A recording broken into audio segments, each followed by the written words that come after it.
Fertility New Zealand hosts Fertility Week. We are a registered charity which has been supporting New Zealanders with fertility issues for over 25 years. We provide information such as through our website, information fact sheets available in all fertility clinics, and our 0800 line. We provide support, which is predominantly through a network of wonderful volunteers who run regular support groups in 10 different locations around the country. And we also provide advocacy, which is representing the voice of New Zealanders within fertility. That includes things like lobbying the government for funding. So for tonight's presentation, Sue will give a PowerPoint presentation of about 20 minutes, and then there'll be an opportunity for questions and answers. So if you have questions at any stage during the presentation, please enter them into the chat box for moderation, and Sue will answer them at the end. So it's now my absolute pleasure to introduce Sue Saunders, who is regarded as an expert in this area. She is a counsellor and a lead counsellor for Fertility Associates Group. So thank you very much, Sue, and over to you. Thank you, Nicola. That's great. Welcome everybody to this webinar. I hope that it's very informative for you.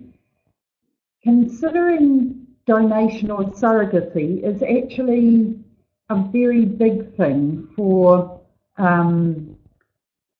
people to do. I think we all come into the world with the dream that we'll be able to have our own babies and with someone that we're attracted to. But for a very high percentage of people, that's actually not possible. So they're going to need to think about donation or surrogacy, and sometimes donation with surrogacy. And so there are many ways of creating that.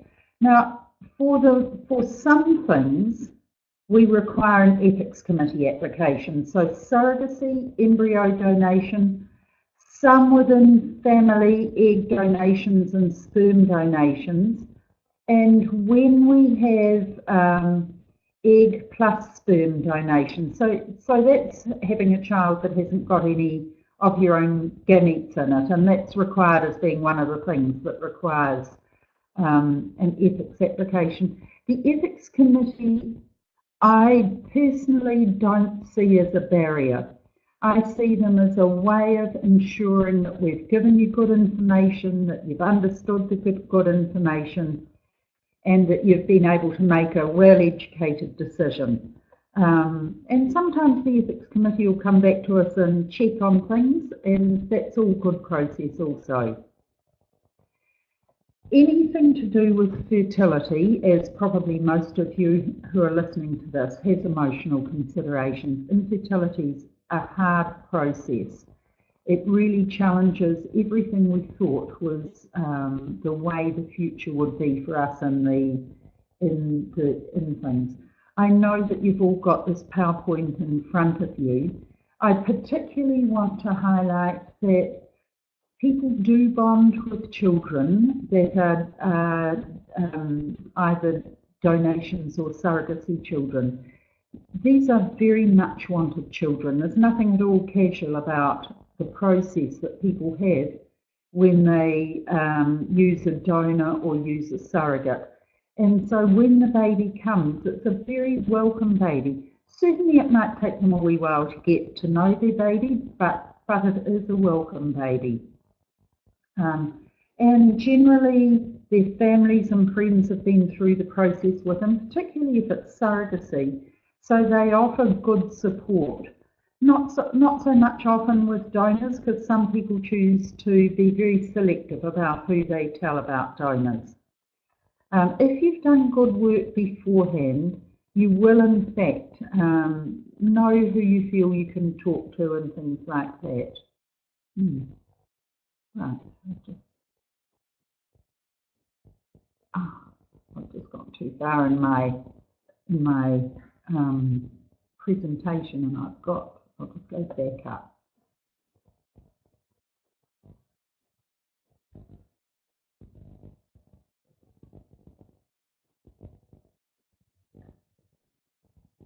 Okay, there are a number of issues and challenges around having donors and surrogates. One of the things is that, well, if we think about donors first, especially for sperm donors, there's a significant shortage in New Zealand. New Zealand men are willing to be donors as a rule of thumb, but not particularly, they're not prolific numbers. And because we don't pay them in for, I live in Hamilton, to use a donor from Tauranga, they may have to come over 5 or 6 times to the clinic. That's a lot of time off work for him. So we can really only draw sperm donors from the major cities. Egg donors have less of a waiting list for some people. So Europeans the women of European status are generally reasonably good at donating eggs. But if you're a different ethnicity or if you have a particular issue, getting an egg donor will be difficult too. Surrogates, egg or sperm donors, people can ask friends, and there's lots of ways of doing it. Surrogates are different. Surrogates, you have to have a relationship with them. There's no such thing as an anonymous surrogate. So that means that if you have to have a relationship, because they become your birth mother, and you have to adopt your baby at the end of surrogacy. So you have to actually feel as if you can rely on the surrogate to give you the baby and things like that. We don't actually really have any issues with surrogates. So, but we do very good counselling with them, because it takes 2 years out of the surrogate's life, and that's a long time for a family to go through efforts, then get pregnant, and then have a baby, and then recover from having a baby. Okay, now we would recommend in the clinic, but we would recommend that you do use a fertility clinic, and as you can see, there are some very good reasons there. Sometimes people are doing things at home, and I've had a number of people who have come into the fertility clinic to talk about the implications of being a surrogate or using a surrogate and doing it at home, or using a donor and doing it at home. Obviously, you can't do egg donation at home, but some people try with sperm donation. One of the things to be a bit careful about that is that if you find your donor on a website, you really don't know necessarily very much about him. And there are some people around on websites who maybe aren't as careful about their disease things. We do lots of testing to see that people are safe to use, and not everyone who does it privately has that opportunity. Nor do we know necessarily how many families that they're creating, and we believe in New Zealand there should be a limited number of families from any one donor, so that the children aren't compromised in their choice of partner in the future. So here's the information about private arrangements. The screening is a biggie, and also the fact that you don't have that legal background. Now, you can make a statement of intention, and if you take that to a lawyer, if anything goes wrong and you need the family court, that will be taken into account. It is not an absolute protection. Overseas, some people go overseas for both donors and surrogates, and let me talk about donors first overseas. There are a number of countries that you can go to, and they have varying costs. Probably one of the biggest problems, well, there's a number of problems, but one of the things about going overseas is some countries only have anonymous donations, and it's really not good for a child to not have any access to their genetic parent in the future. I mean, if they need to know information and you've used an anonymous donation and you know that you can't get information from the clinic, it leaves you just a little bit in a difficult situation. Surrogates overseas are very expensive if you can find them, and there's very often a difficulty with bringing the baby back in. You have to do very good work with the immigration service beforehand to have easy access of bringing a baby in. Where's my cursor gone?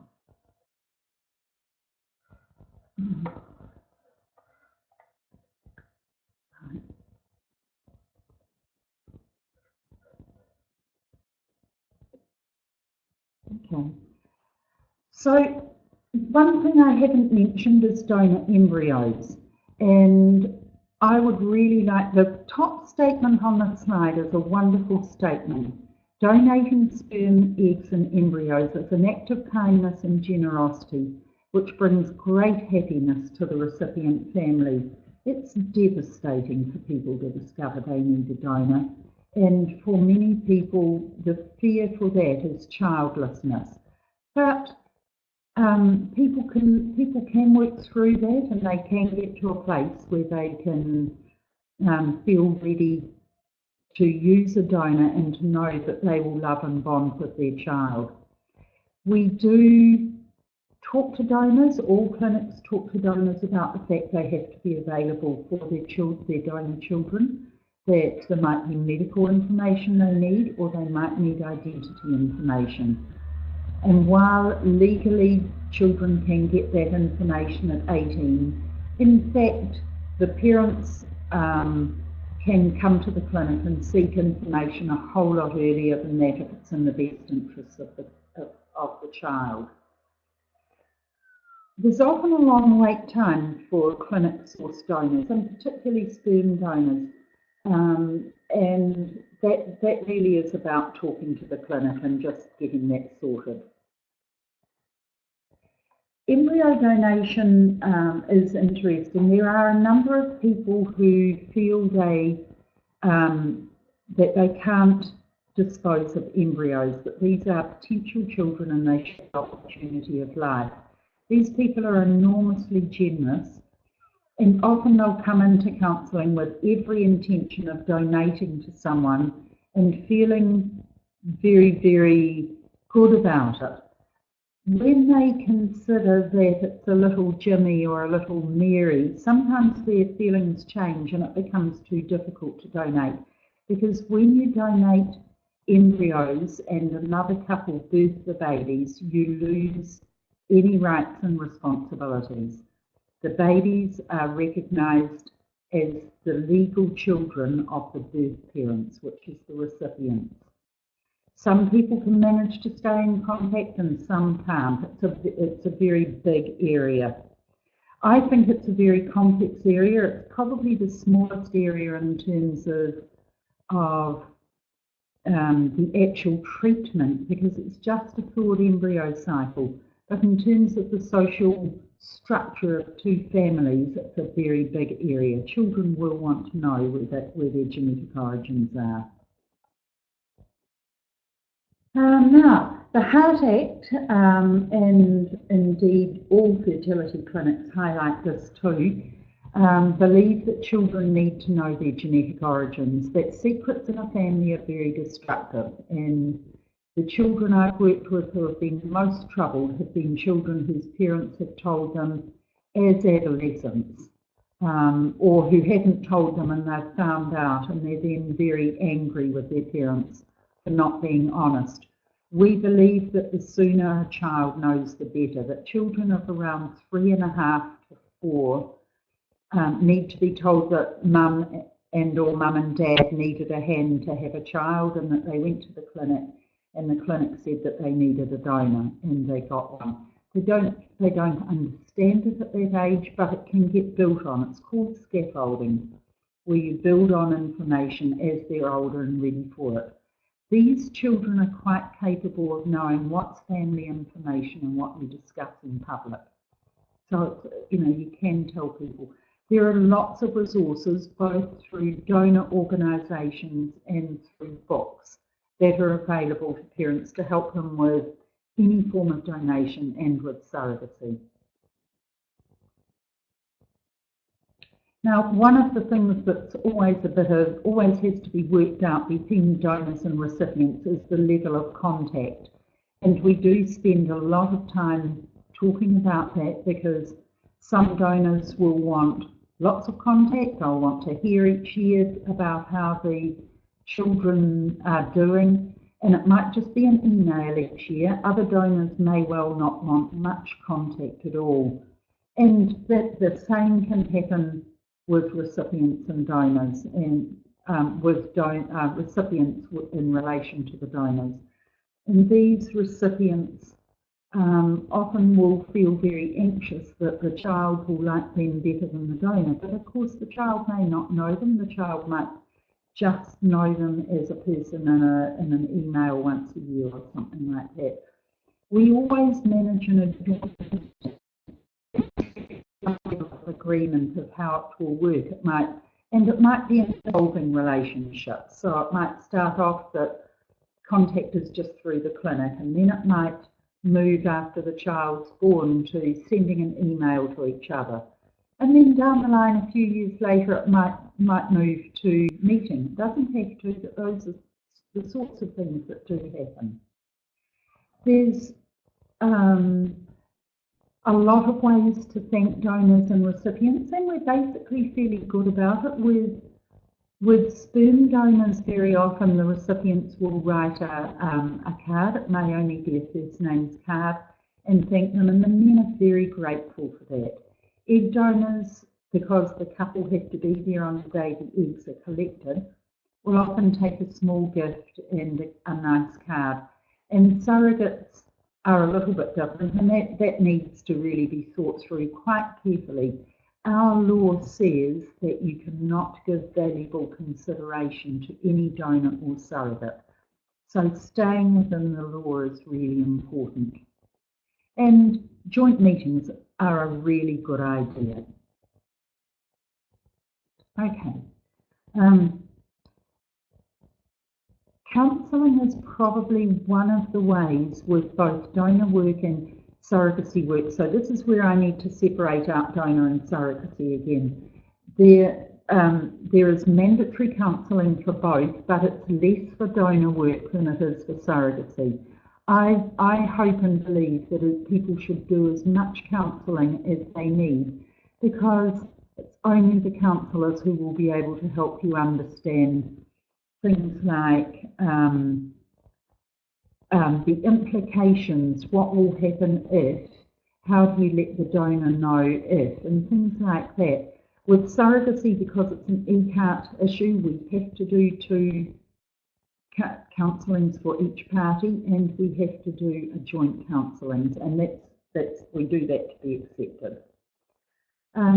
We know an awful lot of very good donor families, people who are really happy, who have a level of contact with their donor, or maybe not, and who feel very thrilled. Some people bring a donor from their family, some people bring a friend, other people need a clinic donor. So there's many ways of doing this, and there's often quite a wonderful feeling from people that they've solved that problem and they're now parents and they can get on with loving their children. And of course, there's always counselling in the background. So I think that's a sort of very general talk, and it's a good talk. I think we should move to questions.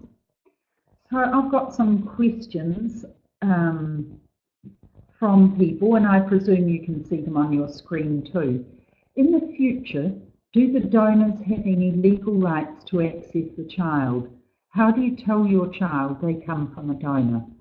At this point in time, the donors don't have any legal rights to access the child, but the Heart Act has not been tested.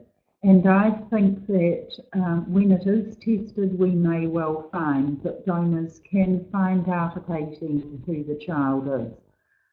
But we don't know that at this point in time. How do you tell your child it's from a donor? You know, most of us tell their children their birth story, and their birth story might go something like, as I mentioned before, Mummy and Daddy or Mummy really wanted to have a child. And so they went to the clinic, and the clinic said, well, to have a child, you're going to need to do this. And they did it, and they had a child, and so you say to your child, we were so thrilled when you were born. And at a very young age, you say, you know, Mummy didn't have very smart eggs, so the clinic helped us get a donor. Smart egg, and look what we got you. That needs to be unwrapped at puberty. That's the time when kids are thinking about eggs and sperm and able to understand it. The next statement says, the statement you can record donor under father is incorrect. This option has not been allowed for women who give birth recently. DIA only allow not recorded in the situation where a woman has used donor sperm and has a letter from the clinic to confirm that. Paula, I'm not sure about that because we suggest to people that they put donor in the other parent box, and that's what goes on the birth certificate, as I understand. And we do write a letter to accompany them. It says so-and-so had treatment with donor sperm on, a pregnancy was confirmed on, so a letter from the clinic is able to do that. You may well have tried to do that and not been able to. Certainly I don't say to anyone that they can put father down. I hadn't found explaining to my 3-year-old that a kind man, the donor, helped make him. But I get stuck explaining his parentage to older children, 9 and 11, who both want to know more about the social and technical detail. How do I do that without turning it into a sex education lesson? Wow, that's a good question. There are a number of books and things around that you can use for this sort of information that really keep it quite clinical, because I don't think 9 and 11-year-olds are really ready for the emotional aspect of all of that. They just want to know, how did it happen really? And the answer to that generally with donor sperm is, well, the clinic monitored when mummy's egg was ready, and then they put the sperm into the uterus and let it swim towards the baby. It's a bit of a sex education lesson, but I don't know that you can get past that. 11-year-olds, very many 9-year-olds do understand about sperm and eggs. So keeping it very technical is that. If it's egg donor, one of the things I'd alert you to is that children think eggs are hen's eggs. And so you have to demystify eggs straight away, because the thought of a hen's egg going into a woman is not a pretty thought. But an egg the size of a stop on a computer is something people can understand.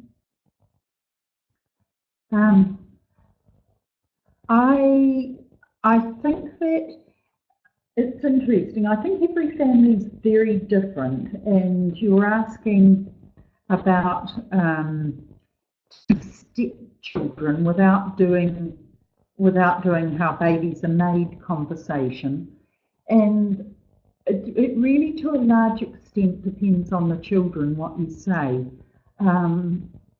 because one of the things that I'm aware of is that if you've got a donor child who might be 5 or 7 and you're telling a 9 and an 11-year-old about it, they can easily get misinformation and give misinformation, which can be entirely wrong for the little ones. So it's a really hard question. If you're in Hamilton and want to come and have a chat to me about that, we could toss it around, and equally you could go to your other fertility counsellors or to one of the support groups and have a look at the literature and see if there's anything there that will help.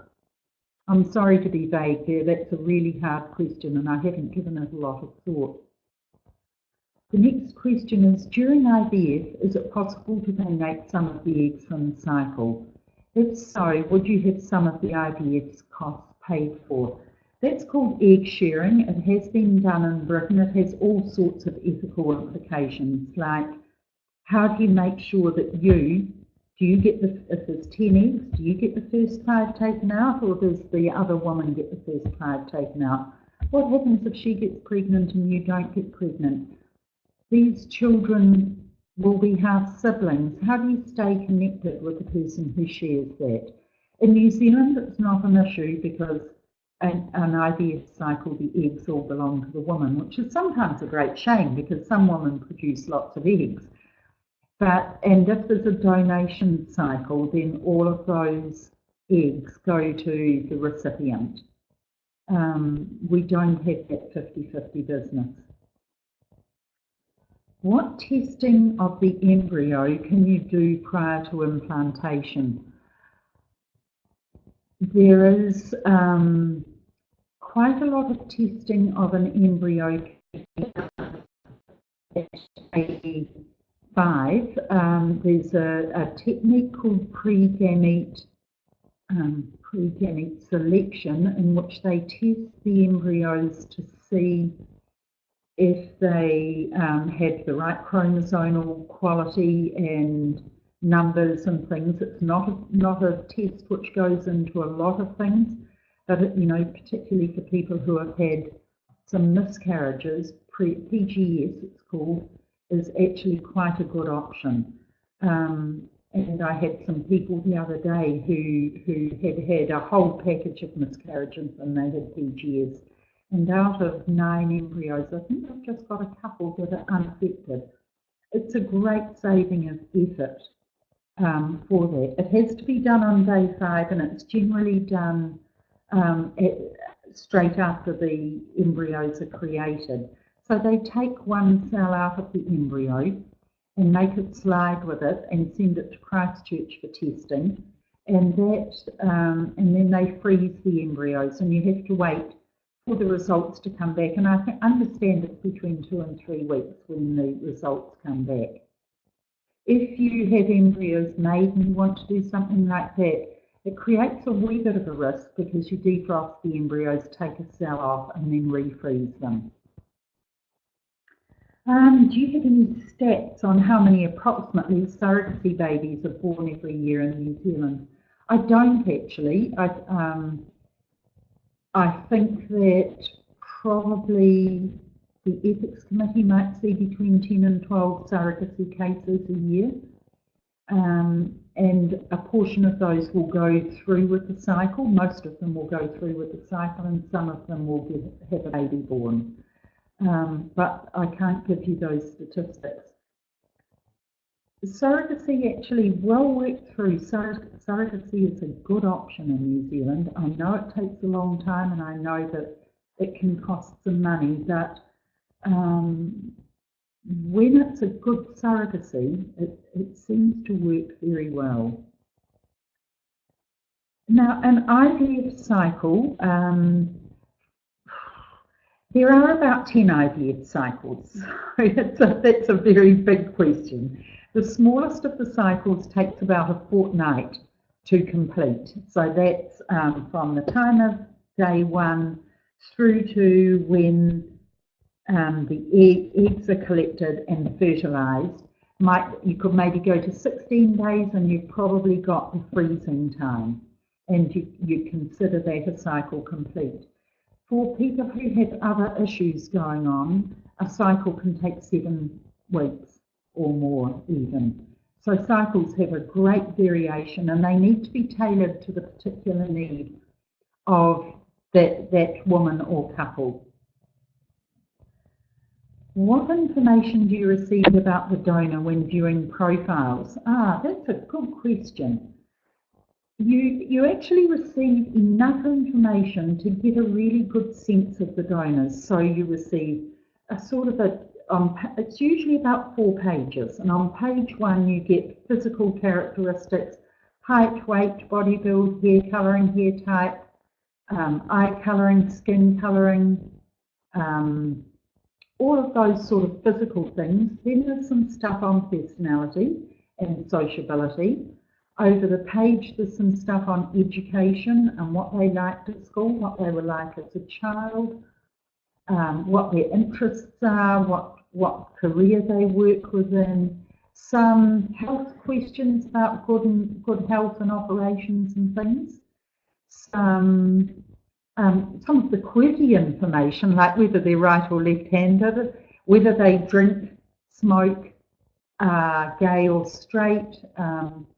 Page 3-ish, depending on how long the other questions are, will be about their background, where their parents came from, if they're still alive, if not, what they died from. Some health information about the parents and whether they had brothers and sisters. And page 4 is a lovely page. It asks about particular influences in the donor's life, and it asks why they wanted to be a donor and their partner supporting them and whether they're prepared to have contact and things like that. So I hope that answers that. I think the profiles are pretty good. We do update them periodically, and I think we're thinking about that. You can ask other information about the donor, and within reason, respecting the fact that it's their medical information, we will tell you about them. You know, if they've missed out a great big gap, we can find that out. Okay, what about genetic issues like Down syndrome? Down syndrome can be tested for with things like PGS, because PGS counts the number of chromosomes, and Down syndrome has an extra chromosome, so they can pick that up with PGS. The most common way of finding out about Down syndrome is at the 12-week scan. When they do a nuchal fold, they measure the fold on the back of the fetus's neck and they multiply it by the mother's age, which, if you've used a donor, is actually the donor's age. I think that's probably the best answer I can give you to that. Now, for egg donor cycles, there's lots of discussion around fresh versus frozen cycle. Specialists state that frozen cycles are okay now, as we do frozen IVF transfers. I wondered what your thoughts are on fresh transfers. Yeah, I've got lots of thoughts on that, Alicia. For a woman to have a fresh transfer, we have to down-regulate her the month before the donor starts the cycle. That means a very long time on a down-regulation drug, and they're never pleasant. And then we have to stimulate her uterus to be ready in time. It's complicated. It doesn't always, we don't always get it particularly right, and it doesn't produce a higher success rate than frozen cycles. In Fertility Associates, we are very good at frozen cycles. We get just the same number of conceptions with frozen cycles that we do with fresh cycles, and we'd rather not put the recipient woman through 2 months of down regulation while we get her ready. So you can see I've got some quite strong thoughts on that. And you know, if they get embryos on day 5, and day 5 is the day that the recipient has her day 1, then she can use that day 1. And it's only a matter of waiting a couple of weeks. Okay, if you have a personal donor, how do you work through what the sperm donor will be called if it's in the child's life? Again, an excellent question. I feel very clearly that the sperm donors generally, in my experience, don't want to be dads, so that any terms relating to dad or father or anything should not be used for a sperm donor, because children know about dads, they have expectations of dads, and that if the donor is called anything to do with dad, they'll have the expectations of him. But I think there's many ways of people doing it. Depending on your relationship with the donor, you can just use a Christian name, or I know several families who have chosen to use uncle and aunt for those people. So yeah, you can absolutely work through that. And at joint meetings, that's a very common question with known donors and recipients. What are we all going to be called, and how are we going to be respectful of the donation and make sure the child appreciates it without intruding on the life of the child as a parent?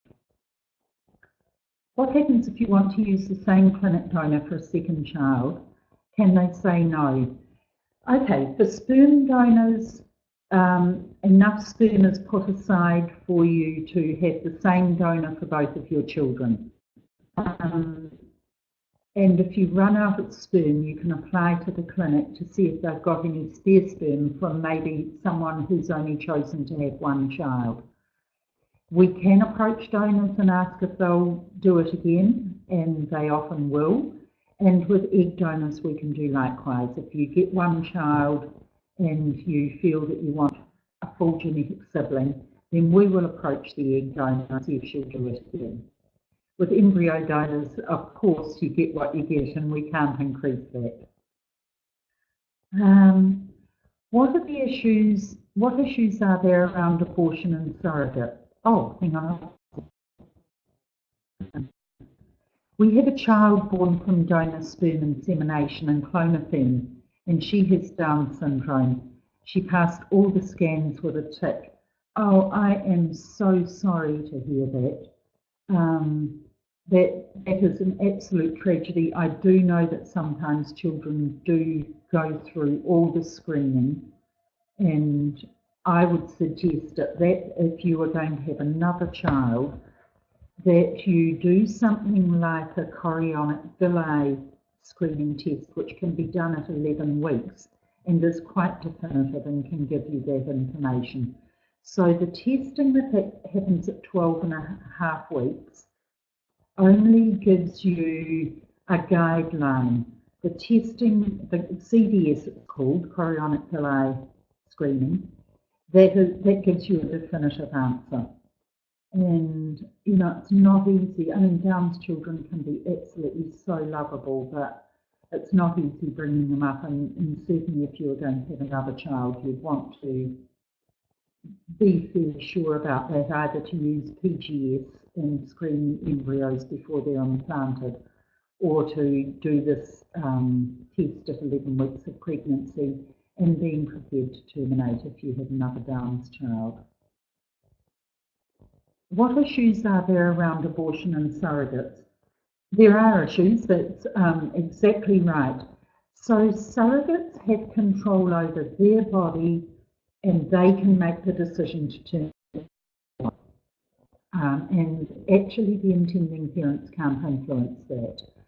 We do work through that very thoroughly in individual counselling and in joint counselling about their whole intentions around termination, but ultimately it's the surrogate woman's body, and she has the final call on that.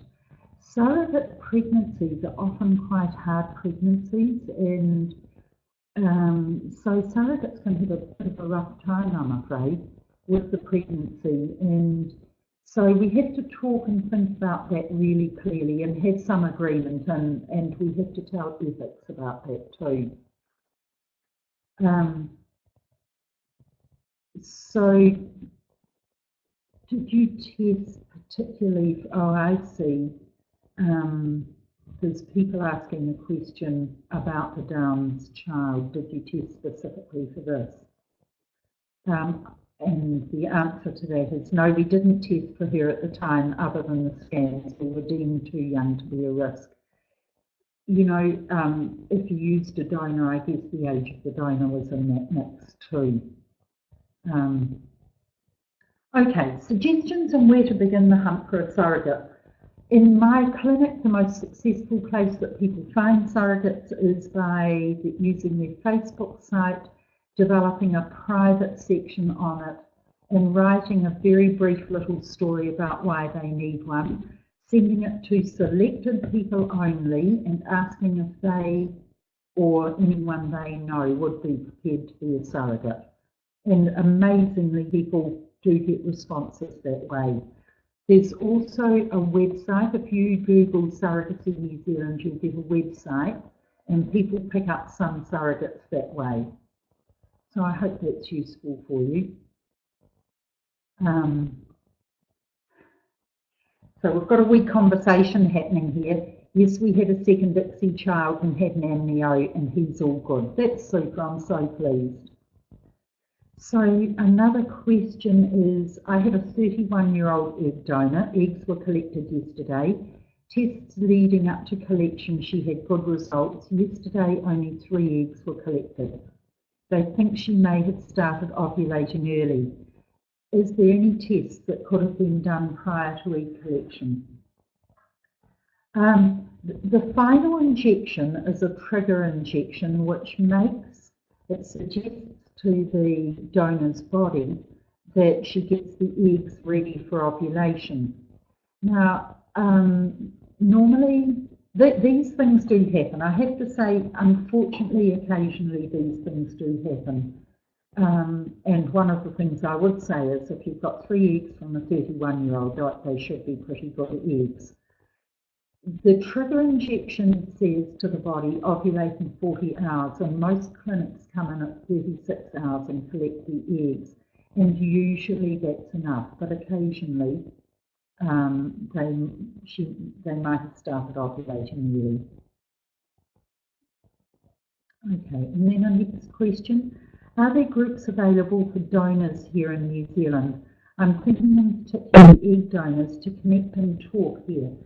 No, but Kylie, what a great idea. So in the Waikato and on Facebook, there's an egg donor group, which is for egg donor recipients.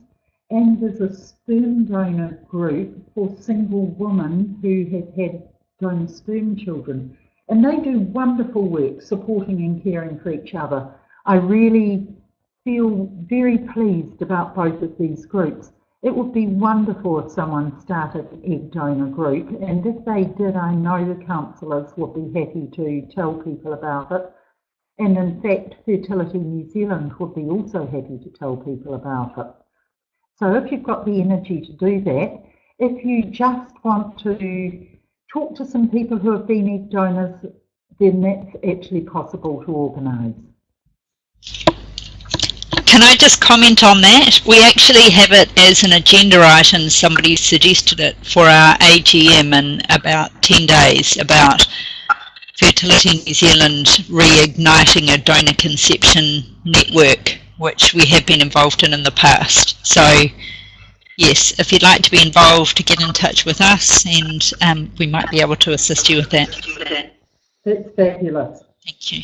Fertility New Zealand's a wonderful organisation. Okay, we seem to have run dry on questions. There's no silly questions. Is anyone wanting to put anything else up? We are.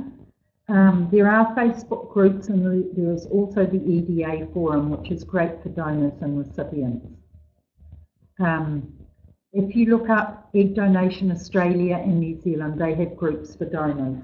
So it seems as if there's quite a lot going on.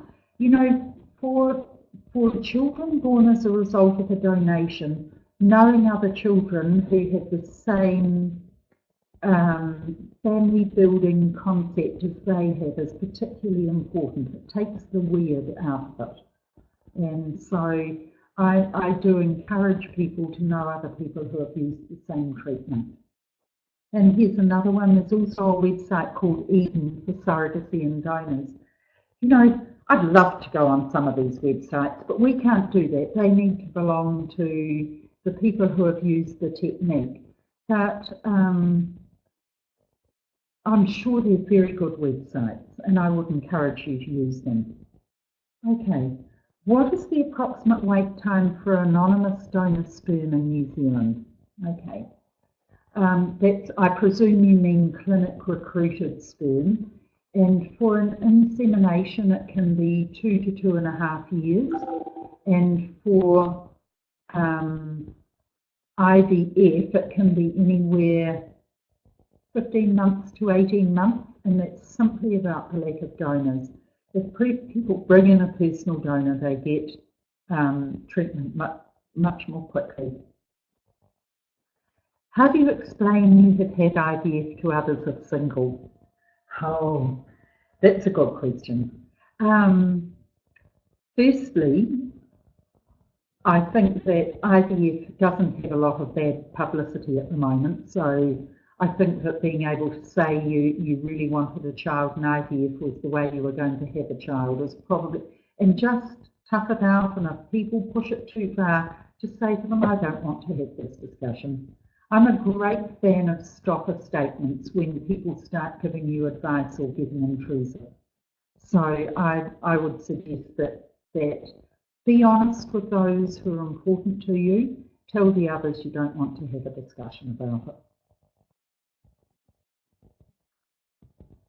Okay.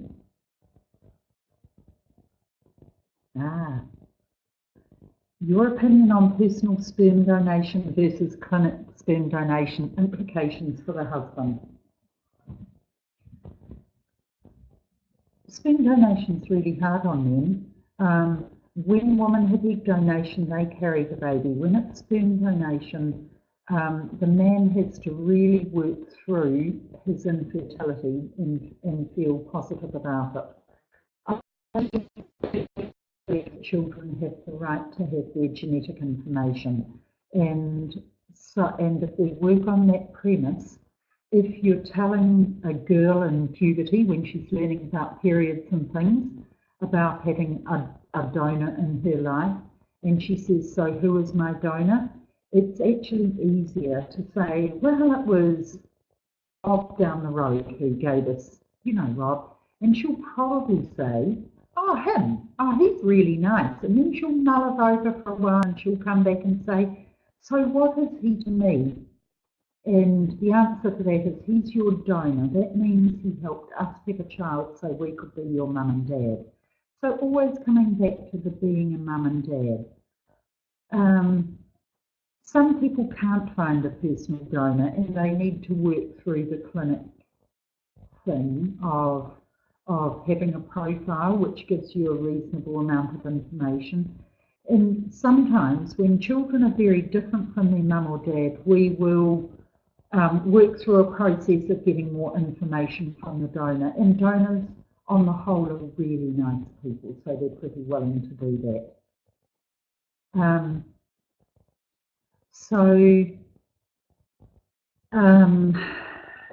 Yeah. Okay, the next question that's popped up is, do you know the success rates for embryo donation transfers, or is it very similar to normal transfer rates? Embryo donations are always people's leftover embryos.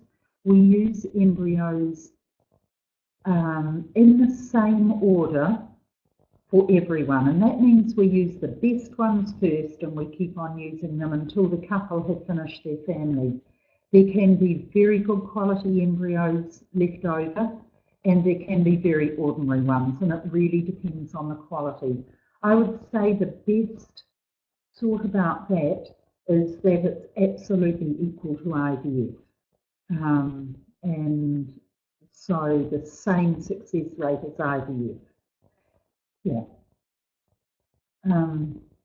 Any tips on getting husbands' head around the child won't look or be like their biological wife, but they'll love them nonetheless?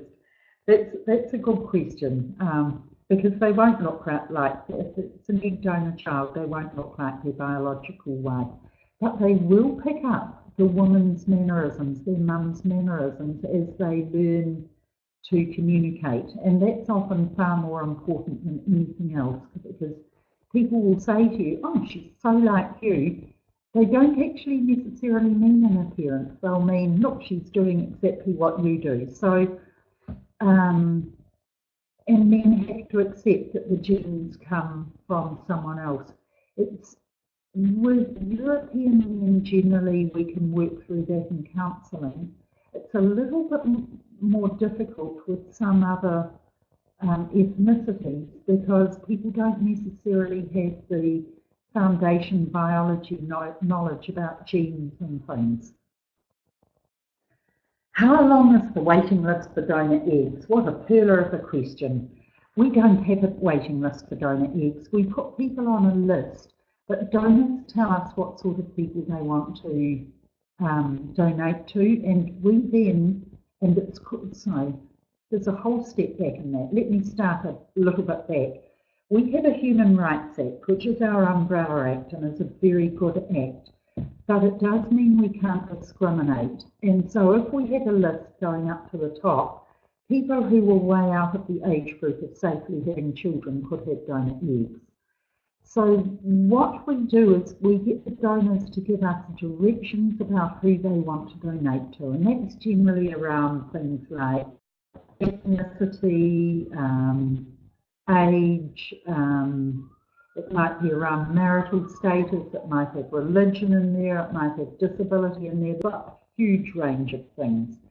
And so when they give us their directions, we find the person on our list who is most appropriate. That means that some people who have been on the list for a while may wait longer and some people may be quicker. Quite often donors will want quite quirky things in their recipients, so I've matched them now, but recently had someone who's a farming donor and she only wanted to donate to someone who was of farming origin. She actually has a very good lifestyle, block person, and is very happy with that. We have donors who are Christian and want to donate to Christians because they want children to be brought up in the church. So those things really affect where you are on the waiting list. Probably, I would say that most people get a donor within a reasonable amount of time, and I regard a year as a reasonable amount of time. But if you have a special situation like you're a different ethnicity, that may not be, that will definitely not be true. Right, where are we up to? How do you think the Ethics Committee would view a request for a surrogacy for a receiving couple in their 50s, surrogate in her 30s? It would depend, I think, pretty much where in the 50s people were. If they were at both of them at the beginning of their 50s, I think it's definitely worth a go. If they were in their later 50s, I think that they would question the well-being of a child in the future, not at the moment, but in the future. Because one of the things that I think really clearly about people as they get older is they need to do the timeline. How old will the parents be when the child turns 21? The average age of having a child for women in New Zealand is 31. Will the parents still be alive when the child's 31? Because grandparents are really useful when you have children, as lots of you will know. So if they're 59, at 31 they'll be coming up to 90, and I think that socially that's not a great place for a kid to be or a young adult to be.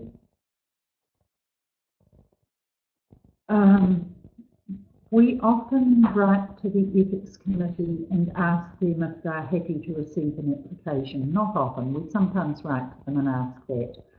And they consider it very seriously and come back to us. Considerations like the health of the surrogates, and the fact that one of them has to have their genetic information inside the embryo. At the moment, you can't do an embryo for surrogacy that has two donors. Right, could you please explain embryo gen? And the answer to that is no, I'm sorry, Kim, I can't. How many counselling sessions come with an IVF cycle? There is a bit of variation in that one. In many of the clinics, the public funding will allow you a number of counselling sessions because a lot of people don't use their counselling. A lot of DHBs are happy for you to use some other people's counselling up. In Auckland, I think it's a bit tighter than that. I know it's a bit tighter than that for clinics. If you have a private cycle, then there's one funded counselling in it. But depending, if you had a miscarriage, nobody's going to say, no, you're not getting counselling. Or, sorry, you have to fund it yourselves. Because we are compassionate and there is discretionary opportunities. How much of the barrier is an incurable cancer? Prognosis uncertain 5 to 20 years to finding a surrogate or a donor. Not necessarily a full barrier. For finding a donor, if the donor accepts that prognosis, and donors do, because we've done that with at least 2 in the last 5 years that I can think of, then we'll proceed with that. With surrogacy, the ethics committee would be very clear that they'd want to know what contingency plans were made for the well-being of the child in the future. So it wouldn't be just a straightforward surrogacy, it would be a bit more complicated.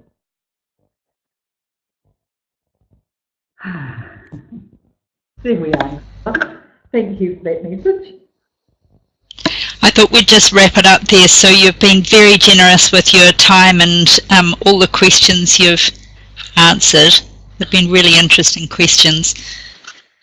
They've been good questions, and it's been my pleasure too.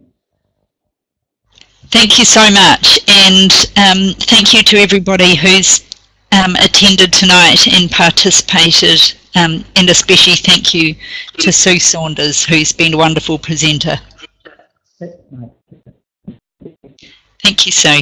Okay, good night, everyone. Okay, good night, everyone. Good night, everyone.